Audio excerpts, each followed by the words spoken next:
So, Yaron, one of the things I'm really interested in, because I think having looked at your website and listened to a little bit about what you do, there's quite a strong connection between Yeah. me teaching human interaction with clients and the work that you do. But what fascinates me particularly is you focus on what you call the crop method in terms of getting people more comfortable with what they're doing now. How did that come about? How did you come up with that process? It was analysis of what I'm doing. I never really know what I'm doing. I'm the person that doesn't really plan, and I don't have a lot of strategies and stuff. I'm more kind of living life and figuring out like, oh, this is what happened. So the crop came after, being in a lot of trainings and thinking a lot about the work that I do. I was thinking like, what is actually the process that I'm doing? I see all these people having methods and stuff. And it came up to those 4 very clear steps that are just continuously happening. So the crop comes from the letters crop. I like also the concept because, we all have a mess in our life and a lot of noise. Yeah. And it's really good to just crop what is really important to you, because we can't deal with everything. We just can't. So how can we crop to what matters? And it came because of the first thing that I've noticed that I've done with my clients is cleansing and clearing. That's the seed from the crop. Cleansing and clearing. We all have so many things in our lives that are holding us back.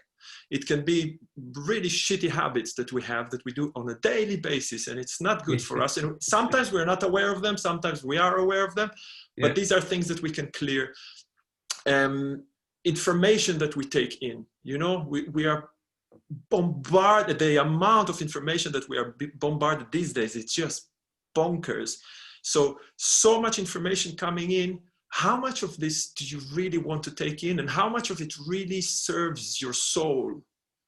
Because I've noticed, I remember living in London, going every morning, they give you those free newspapers, and the title is like murder, rape, blah, blah. Is this what I want to feed my soul first thing in the morning? And I stopped doing that. So food, how many of us take food that is not good for us? And probably the most problematic one is people. Yeah. How many people each one of us have in life that just hold us back?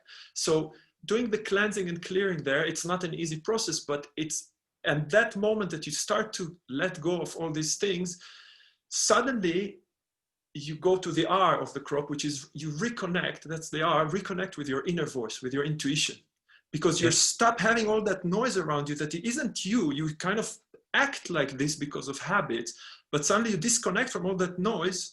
Suddenly you discover like, oh, this is not who I am, or hey, actually this is what I believe in. And you start to know better from an internal place. This is what I want. This is what I believe in. This is what's important to me. Because most of us live according to other people's expectation.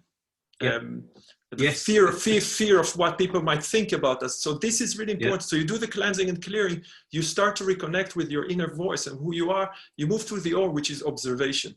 At that point, you start to observe what you do, how you function from a much deeper place, from a much deeper self-awareness.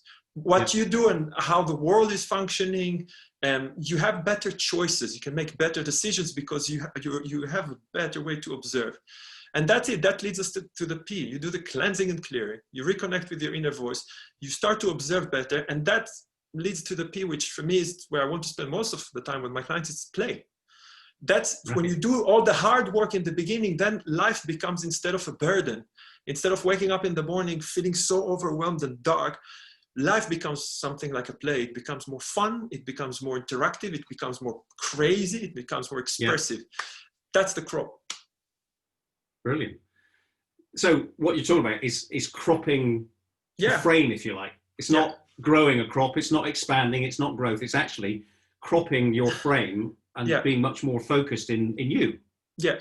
It's also, I like also to play with the crop. You are creating crop, which is healthier for you. You are creating something that can feed you better. Take it however you want. Yeah.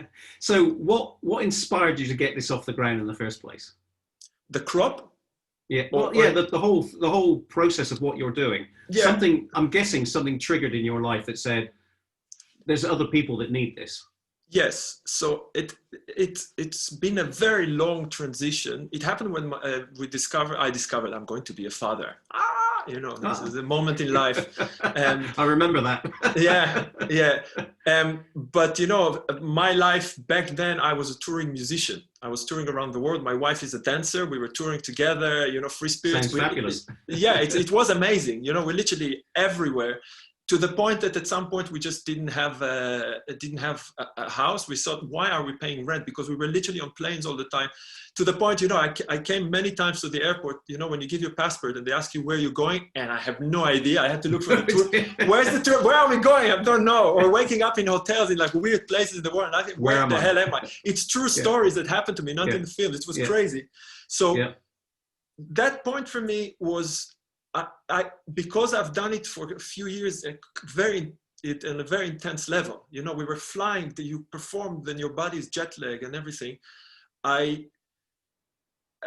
At the point of that, my daughter, we understood that we were going to become parents. The next piece of this choreographer that I worked with was, he didn't plan to have musicians. So I knew that I can't really do the work with him. And then I thought, do I really want to continue to be a musician? Yep. Do I really want to continue touring? Or if I can't tour, do I want to go and do weddings or clubs? And the answer was 100% no. I really didn't want that. My wife, as I said, she was a dancer. She really wanted to do that piece. She wanted to continue dancing. So I admire her capacity. Our daughter was born on the 28th of October. On the 3rd of January, after giving birth on the 28th of October, 3rd of January, my wife came back to 8-hour full-on dance routine week, which is amazing. And I decided I will let her do that thing because I am not clear I'm going to be a full-time daddy. Yeah. And that's what I became. So I was, most of the childhood of my kids, I was the full-time parent, which was a crazy tough experience, but wow, that's education in its best. And then I started to analyze what are the things that drumming for me from the age of 4 was, that's what I'm going to do in my life. I just love it. So all my life I lived based on what I really loved. And then suddenly in my mid-30s, like, oh, this is no longer that. So it was very different to someone who 9 to 5, I hate my job and changes. I loved what I did, but it's time to change. And I see a lot of musicians who don't have the courage to admit it. Then they just continue. For example, I decided I want to be honest with myself. So analyzing what are the things that I really want to do, reflecting back on my career, I noticed that as much as my ego is very happy to say I performed in the Barbican, I performed in Sydney Opera House, I toured all over the world. It's nice for the ego and it makes impression. But the things that really mattered to me in my career were the moments with students, the moments that I had a children's show when I was in my early 20s that was very successful, when we had kids that were 8 and 10-year-old on stage with some things that we did. They showed what human connection is. Yes. In big project, I did a big community project in Derry, in Girona, in Spain, in Hong Kong, where we had a lot of musicians and I was in charge. It was for me less about the music, it was more about the process and how I can change the way people see themselves and life. That for me was very clear. Then I discovered, okay, there is this thing called coaching. I'll try that. And I went into the world of coaching and I discovered a lot of beautiful things, but mostly a lot of bullshit. And I like to filter bullshit, because when somebody tells me I'm a life coach, I'm like, oh, yeah, and I'm one. So it's kind of a conflict. But I had to filter all the noise, and slowly I discovered my path in it. Something landed strongly recently. So I'm much more clear now, but it was a very long process of transition. So there's a couple of things you said in there. Firstly, about your wife giving birth on the 28th of October, back to dancing in January. Yeah. I don't think there's anybody in the world that would disagree that any woman that can do that has got phenomenal strength. And I think women, physically have got more strength than us men. Yeah. I don't mean lifting weights. I mean, just generally the power to get through pain and move on. But also women are much better at emotional intelligence, about engaging with each other and sharing problems and supporting each other. And if I look around, particularly LinkedIn these days, there's a lot of women coaches, and they're women, female coaches focusing on females. I don't see as many of that kind of coaching system going on purely for men. Yeah. Which I understand why, because we're big and strong and we know how to get through this stuff. But I was reminded of something only yesterday. A friend of mine posted, he was obviously having a rainy day exercise and he was going through old photographs. And he sent me a picture of me back in 2000, so 20 years ago, sat at my new desk. I was a new managing director of a fairly large sales team in business in the UK. And I looked at that and thought, I actually had no training for that job. I got promoted into a job. Nobody gave me any training. And suddenly I've got people coming at me, asking me to answer questions and expecting me to know all the answers. Well, I didn't know all the answers. And so, but because I was the managing director and possibly because I was a man, well, he'll have all the answers, but I didn't. So I didn't, it took me a long time to find other people to talk to and be able to open up about that. Yeah. Is that, what's the reason you focus purely on men, which I believe you do from your website? What have you found? What gave you that direction? Because I think it's vital, because not enough of us men talk about these things. So. Yeah, there are many, many, many reasons why. But I think the thing that I probably need to share is the moment that made it clear for me that this is my main focus is when I went to the first men-only workshop weekend with my teacher, John Wineland. I like intensity. I like to go things full on. I really like to explore life like this. And because I'm like this, it's very easy to get to plateau moments that are quite long. Yeah. And I've been on a plateau moment for quite long. And that workshop, when I went to, spending time with only men for a whole weekend, men that I didn't know, I don't think I knew anybody before that in that space.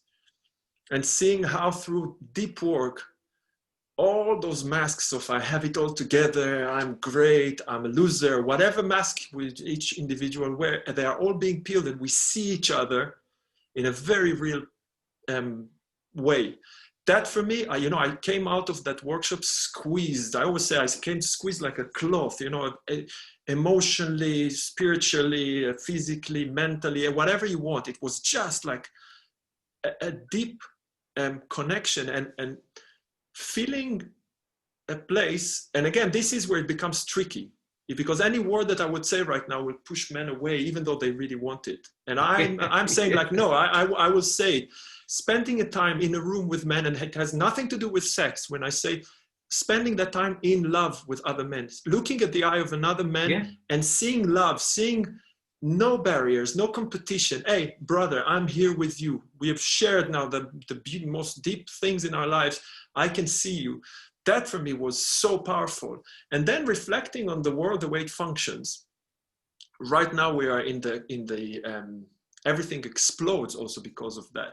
We live in a world that is very based on masculine construction.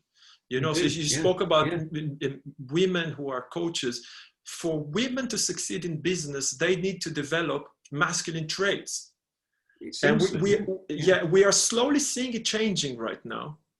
But again, there's so much to talk about this. But for me, I feel pain to see so many men have no access to their emotions. I'm tired of seeing relationships that are breaking up. I'm tired of seeing people entering to relationships from the wrong reason, ending relationships for the wrong reasons, ending relationships that need to end in a very bad way instead of a harmonious one, and people who are suffering in quiet from depression, anxiety, and stress, which is something that I suffered from for many years.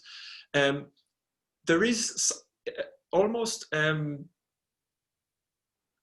see a lot of men, it might sound a bit harsh, but it's almost kind of, there is no access to this. And it's not their fault. It's not our fault as men, because who teaches us these things?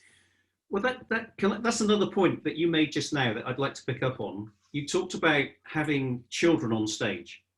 Yeah. Working with some children and seeing the joy in their faces. But the thing I love about working with kids is kids see no barriers, do they? They're not racist. They're not homophobic. They see other children purely as children. It doesn't matter what size, shape, color they are. So as children, we don't have any of those hang-ups, any of those sort of predetermined ideas about other people. Yeah. So whether a boy, girl, doesn't matter. Kids will play together naturally, and they'll expose themselves to other things, like they've never played a musical instrument before, they've never danced before, but they'll get in the classroom with a good teacher and they'll start to move or they'll start to play. What is it with us adults that breaks all that down? What stops? Where do we start to lose that childlike inquisitiveness of that, inquiring mind? Where do we lose it? What takes that away? Have you any idea? Well, many ideas. What does a child hear from his parents or her parents mostly? The word no or yes? Yes. No. No. Yeah.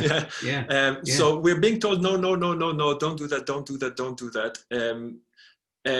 What do they teach us in school? I always think about, what did I learn in school? I learned about what happened on the 29th of November, 1872. Now, I'm not someone who can memorize things, so I have no idea. It never registered. I was a horrible student.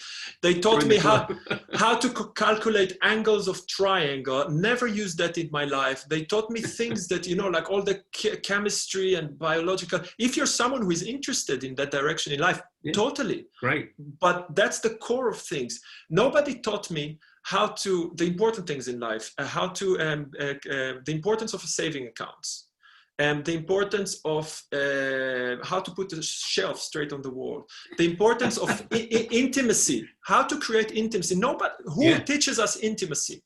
We have to find it by ourselves. You can't really talk about it with our parents, because it's awkward.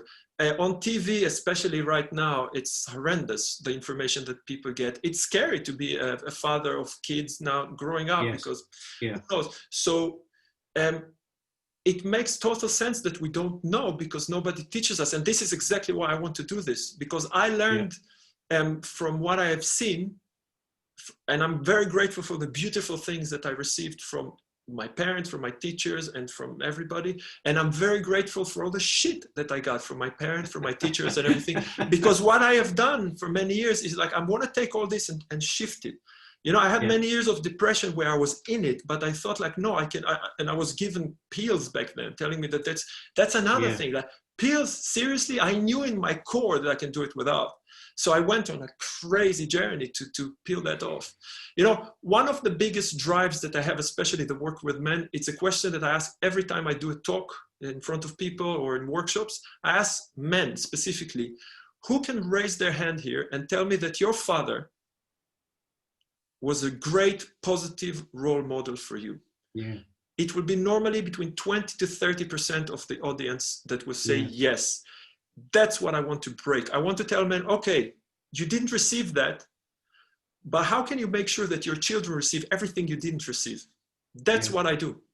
And again, women would naturally open up and share things and discuss. Men won't do this for many reasons. First of all, because as I said, we are being trained, from a very young age, you're being expected to be the provider, to have it all together. Yes. Don't be a pussy, don't be a girl, be a man, and all this shit that we get from, sometimes unfortunately from home, but then if it's not home, it's from friends and stuff. So you learn to don't show emotions. And that is very dangerous. That's a lot of the work that I do in the workshops is around anger. Because men carry so much anger, and it's stuck in the body. It's just stuck in the body. Yeah. And for men, we learn how to solve things in the head. I don't go to the head too many times. And we work a lot through the body. And you see that when men start to release that anger, you probably know it as well, anger is always a secondary emotion. There will be shame, or there will be sadness behind it. And then things start to open up. And or shame is a great one. In workshops, sometimes we do some stuff sharing things around shame. And you see, for example, a man that will be like carrying this hidden secret for so many years of something that he has done or thought about or whatever. And because we create such a powerful container where people feel really, really safe, that man will say like, okay, I want to share this. And he will share that thing that he would never tell anybody. And the amazing thing that every time, I've never seen it not happening, every time a man shares the deepest secret, darkest, nastiest secret, suddenly he will see 4 or 5 other guys, me too. And that just shows you like, fuck, if only I knew. I carried that rock on me for so many years. But now I understand that it's okay for me to be that, to think that. I haven't acted. It's not like, these are just thoughts. We're afraid of our thoughts. And again, there is no place to channel that for men. if you go to the therapy world, we live in a male-dominated world, but in therapy, I think I saw a research, 90% of the workplace in therapy is held by women. Yes. So for a man who has a lot of conflicts with his wife to speak to a woman, and also naturally it will be a more feminine place. Yeah. It's not easy for a man. Men sometimes will open up more. If you go to that more kind of like, let's do some crazy stuff. That's what I love, going to the crazy stuff, going to movement, using drumming. You know, I'm a drummer, so using things like that. And when there is that physical release, then we can go the release of talk energy, about yeah. what's going on. Yeah. Well, one of the words you used just now was intimacy. And as boys, we're not taught about intimacy, I don't think. But not by our fathers, not maybe by our mothers, because mothers are generally more intimate with their sons. But as we get older and bigger and go to maybe secondary school, you know, high school, we perhaps step back from that relationship with our mothers because it's not a boy thing to do.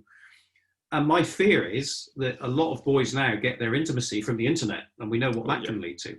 And so that whole attitude towards women is continuing to proliferate because they're not finding the right ways to learn about intimacy and what it really means. Yeah. And intimacy with other men, as you said, being in the room for a weekend with a lot of other men is actually quite alien to some men. Totally. But as you said, if you can get that anger out and get the emotions going, perhaps we can all start to see ourselves as we really are, not as who we think we should be. And I know in my life, you know, I've definitely been in a position for a lot of the time as a leader, trying to be something I'm actually not, because I think that's what I need to be. Yeah. And it's taken me now, I'm nearly 60. It's only in the last few years I've realized I can just be myself. And people will respect that more than they will you trying to be something else. Yeah. And I've been in some very big leadership positions over the last 40 years. And actually, thinking back now, I wonder how different that would have been if I'd met somebody like you and you'd said to me, Simon, just be yourself. Let's get rid of all the rubbish. Let's get rid of all the other beliefs that are not true. If I'd had that kind of help 15, 20 years ago, if I think back to that photograph I talked about earlier, if I'd had that kind of advice 20 years ago, I wonder what would have happened to, I've had a good career, but how different could it have been if I'd been more myself? That's a very good question, and it kind of connects to the crop again, because the problem is that because we have so much noise around us, if you ask a lot of people who you are, they don't know. No. And no. that takes time to really understand that. So it can be a very overwhelming question. Just be yourself. If you don't know, if you don't understand, because you were told so many things that you are, you know, I see it for my kids. I tell them things, and I'm creating that reality because I see it. What if they, you know, obviously my daughter, she's an amazing dancer because she sees my wife all the time, but she's very exposed to dance. So we tell her, what an amazing dancer you are. So she dances and dances, but maybe she does it to please us. Yes. Is it really her? She likes it. Yeah, exactly. So it's so I'm, as a parent who is very aware and I'm doing this work, I'm really trying to build that openness. And you know, when my kids are angry, I want them to express anger. I tell them, you never bottle that up. Obviously we need to do it in a healthy way, which is again, for man, it's such a dangerous thing dealing with anger, but we need to.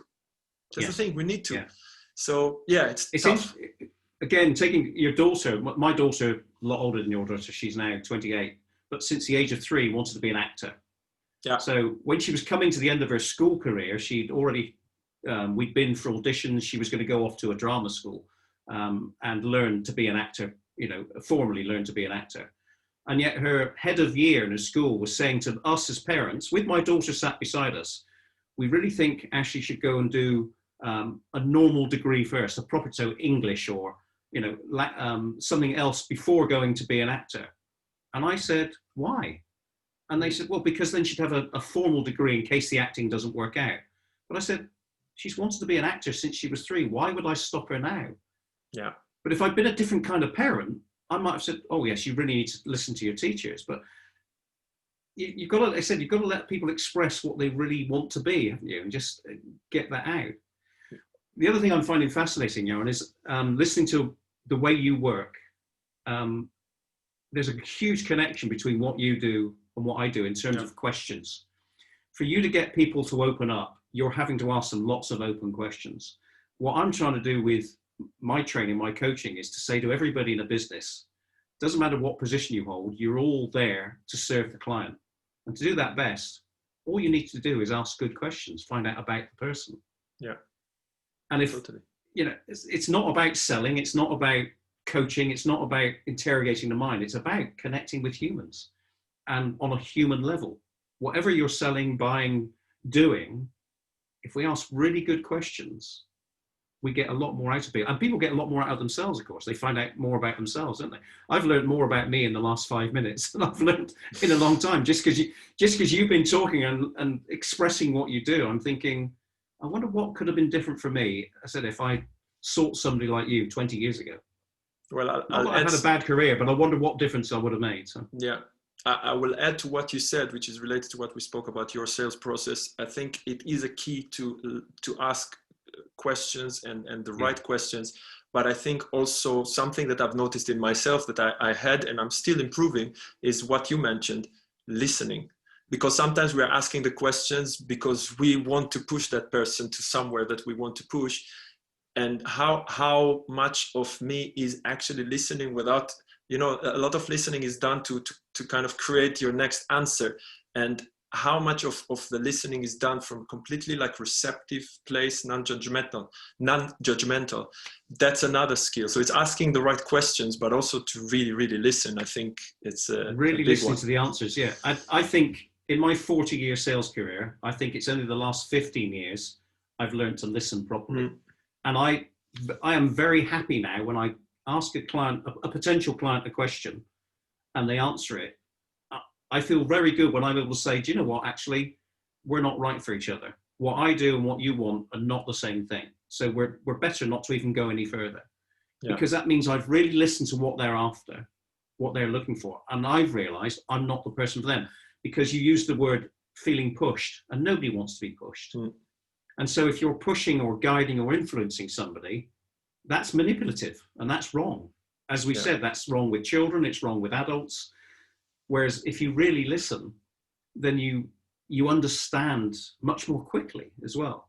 And my philosophy now in sales is the world's best salesperson is the customer. If you ask them what they want and what they want to achieve, they'll sell it to themselves. Yeah. And if you happen to have the product or service that matches what they want, great, you've built a relationship. Mm. You've won a customer, or more importantly, you've won a lifelong customer. Not because they continue to buy from you necessarily, but they recommend you to others. Yes. And that, people say, who's your ideal customer? And to me, it's somebody who recommends me to others. And they pay their bills.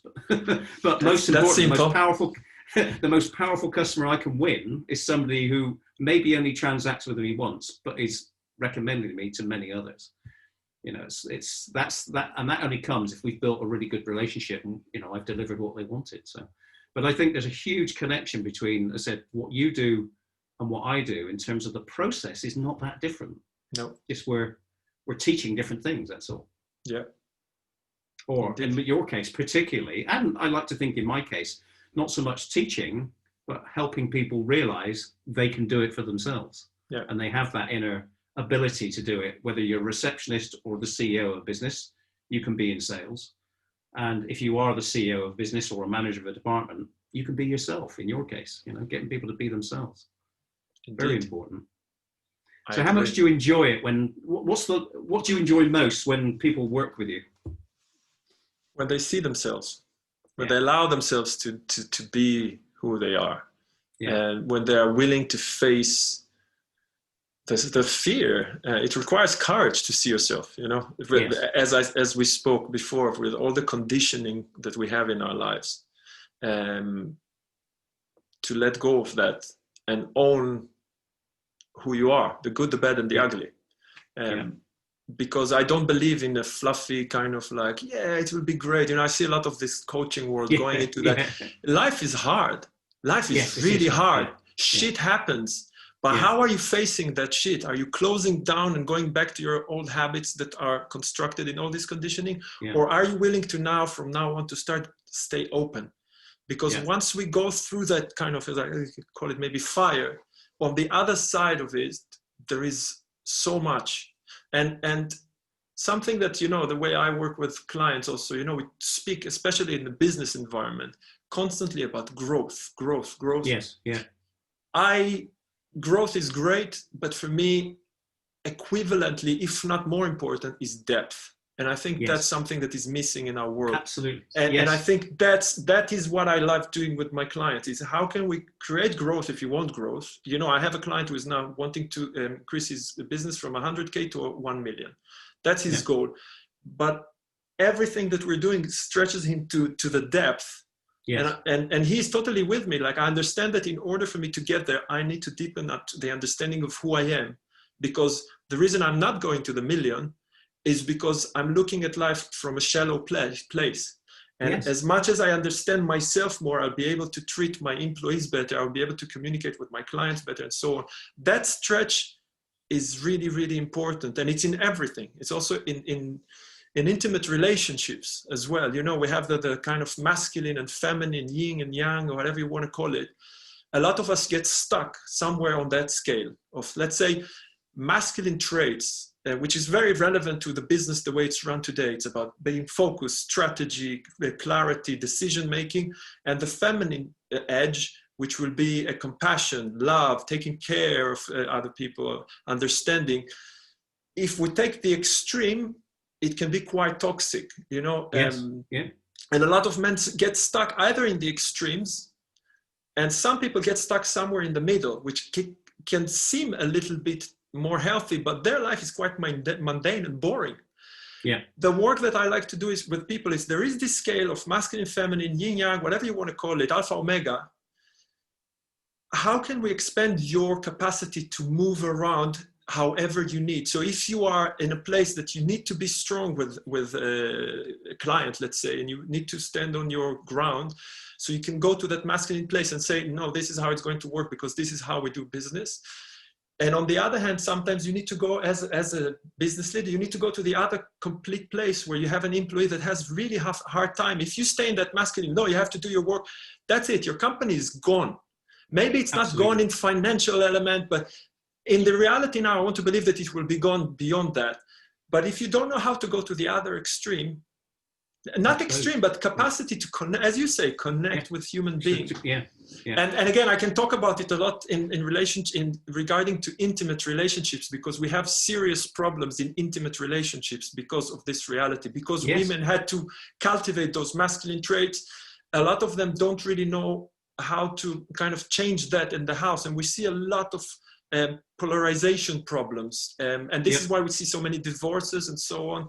But again, we need to have a 5-hour talk for that. Well, but again, in business, take your client there, wanting to go from 100,000 to £1 million, you know, £1 million business, whatever it might be.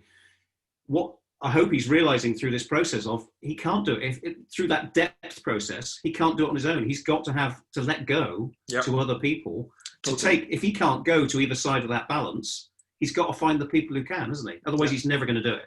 Well, he might do it, but he'll break himself and lots of people along the way. So yeah, you're right. We could talk for many hours on this, but I think I said it's fascinating. And I go back to a conversation you and I had a couple of weeks ago about your life being on stage in front of thousands of people, my life being in front of, you know, hundreds and sometimes more people giving lectures and presentations. What I struggle with most is talking to camera on my own. And I'm very insecure and I'm very stiff. So I think I have to realize, and I have realized in talking to you, that actually the best way for me to express myself is to do this, have a conversation with somebody who's interesting, but also interested in me and vice versa. It's a much better process. So I really appreciate the conversation, Yaron. It's been fantastic. So. Same here. Thank you. We're going to wrap the recording here.